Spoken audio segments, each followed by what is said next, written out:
Bana, kama hujasubscribe bana, tafadhali sana subscribe channel hii hapa, na leo naenda kuiongelea issue ambayo ina trend sasa hivi duniani kati ya vita ya Iran pamoja na Israel, ambaye Israel yuko na mshirika Marekani. Vita hii watu wengi wanaamini ni vita ya kidini, kitu ambacho sicho cha ukweli, kwa sababu ukiangalia interest ya Marekani ni kwamba anataka ile nchi ya Iran aike kiongozi ambao atakubaliana na maslahi ya Marekani, na inavyojulikana na ilivyo ni kuwa ndio Marekani na Marekani ndio Muisrael.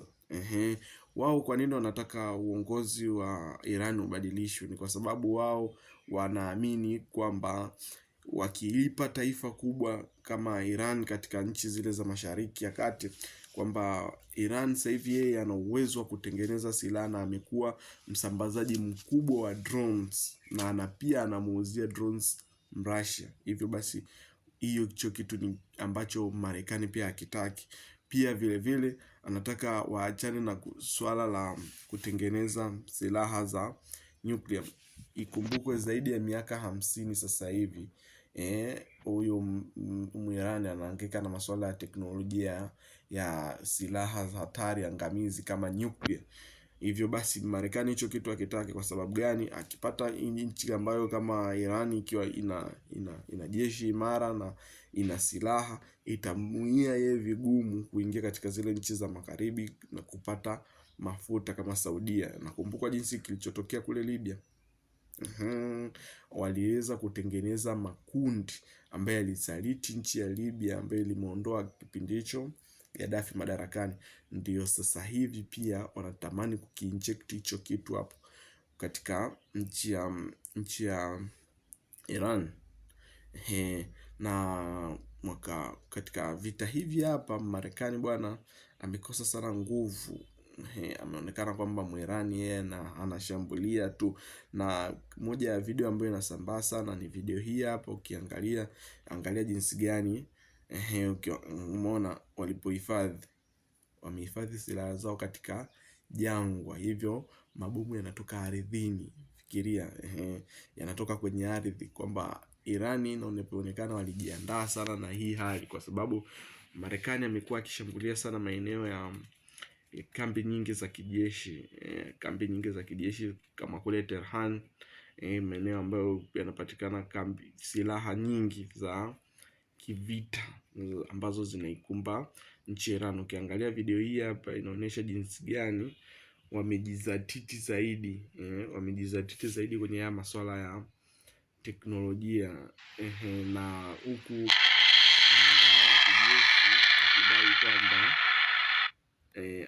akidai kwamba wanatumia teknolojia ya zamani zaidi. Yaani ukiona hizo wanaposhambulia Israeli, wanaposhambulia wapi, na wanatumia teknolojia ya zamani, wakiamini kwamba wakihamia kwenye second generation silaha ambazo wako nazo sasa hivi, wanadai kwamba Israeli inaweza ikalia, na wao wanaamini ni vita ambayo wanaweza wakapigana ndani ya siku 60 mfululizo bila kuchoka, na wamekataa kabisa kitu kinachoitwa maridhiano. Na watu wanasema kwa nini anapiga nchi za Kiarabu, nchi za pembeni?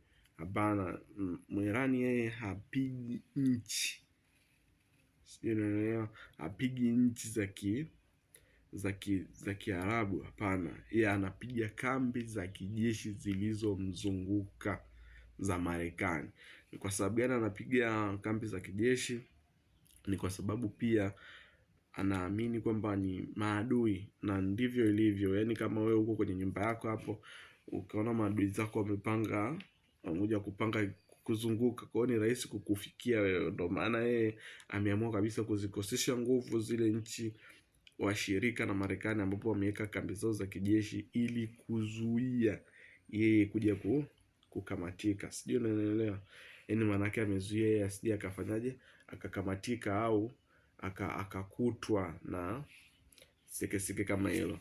Ndo maana anapiga kambi za kijeshi, hashambulii raia. Ijulikani hivyo, hashambulii raia.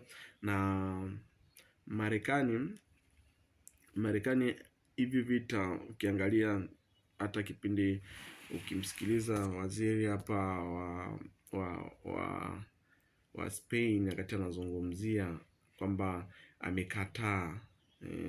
amekataa pia nini, huyo hapa amekataa Marekani kuweka kambi yake ya kijeshi katika nchi ya Spain, kwa sababu akiangalia kipindi hata zile operations zikati zinafanyika za kumua Saddam Hussein ilifanyikia kwake. Spain naye alikubali kwenye ule ushirika, na kiuhalisia kulikuwa hakuna umuhimu wa vita kipindi kile, hivyo aliumia sana. Kwa safari amemkataa pia, hata jopo la maseneta na mabalozi wengi wamemkataa. Ikumbukwe hata yule Kamara ambaye alikuwa ni mgombea urais pia anasema hakuna umuhimu wa hivi vita, hivyo Marekani ameingia kwa ajili ya kiburi. Na pia Mwingereza mwenyewe ambaye ni baba mmoja mama mmoja, naye pia amekataa kumpa ushirikiano 100% Donald Trump. Unaweza ukaona hichi kitu hapo, na katika vitu ambavyo nimevizungumzia ambacho ni cha muhimu ambacho unatakiwa kujua kuhusiana na hivi vita, sio vita vya kidini bana, sio vita vya kidini, na ni vita ambavyo ni interest zaidi kwa ajili ya Marekani. Hataki kinachoendelea Iran, kwamba atakuwa na nguvu ya